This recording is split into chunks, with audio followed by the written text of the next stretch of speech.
इंसान जब दुखी होता है तो उसे किसी के सहारे की ज़रूरत होती है। जैसे कि जब कभी भी हम या आप दुखी होते हैं तो सबसे ज़्यादा हमें अपने परिवार, दोस्त या किसी खास शख्स की ज़रूरत होती है जो हमें संभाले और हमारे आंसू पोंछे। पर क्या किसी देश के लोग आंसू पोंछने के लिए किसी को रेंट पर ले सकते हैं? दुनिया रंग रंगीली के आज के हमारे कार्यक्रम में हम आपको बताएंगे एक ऐसे देश के बारे में जहां आंसू पोंछने के लिए लड़के हायर किए जाते हैं।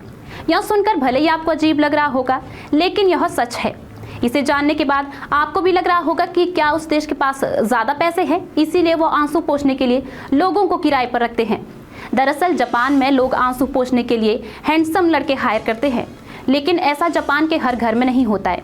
यह केवल जापान की एक कंपनी द्वारा किया गया है। टोक्यो स्थित इकेमोसो दांशी नामक कंपनी ने लोगों को हायर किया है। ये कंपनी स्टाफ को रुलाने के लिए लोगों को नौकरी पर रखती है। फिर कर्मचारी इमोशनल फिल्में देखते हैं। फिर जब उन्हें दुख होता है और आंसू आते हैं तो एक सुंदर लड़का उनके आंसू पोंछता है। आखिरकार क्या कारण है इसके पीछे और क्यों ऐसा होता है? दरअसल उनका मानना है कि ऐसा करने से लोगों को आपस में जोड़ने में मदद मिलती है, क्योंकि जापानी लोगों को सामने रोने की आदत नहीं है। इसीलिए एक बार जब आप दूसरों के सामने रोएंगे तो माहौल में बदलाव होगा, खासकर बिजनेस में। कंपनी का ऐसा करने का उद्देश्य अपनी कमजोरी को प्रदर्शित करना है। जब अन्य लोग इसे देखते हैं तो उन्हें बुरा महसूस होता है और वह एक साथ मिलकर काम करने को सक्षम होते हैं। ऐसा करने का मकसद लोगों को एक साथ लाना है ताकि वे एक टीम के रूप में बेहतर काम कर सके। कंपनी के फाउंडर हिरोको तराई ने 2013 में एक ऐसी कंपनी का निर्माण किया। इसकी शुरुआत टोक्यो में सभी के लिए खुली कार्यशाला में हुई।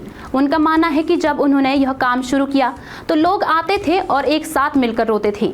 जब वे रोते थे तो कहते थे कि अब उन्हें बहुत अच्छा लग रहा है। दरअसल रोते हुए पुरुषों की धारणा थी कि लोगों को लगता था वे रोते हुए या कमजोर है, लेकिन ऐसा नहीं है। बता दें कि कंपनी के द्वारा दिखाई गई अधिकांश फिल्में बीमार पालतू जानवरों या पिता बेटे के रिश्तों पर केंद्रित होती हैं, जो महिलाओं को आकर्षित करती है। जापान में एकमात्र कंपनी है जिसने इस तरह के काम की व्यवस्था की है।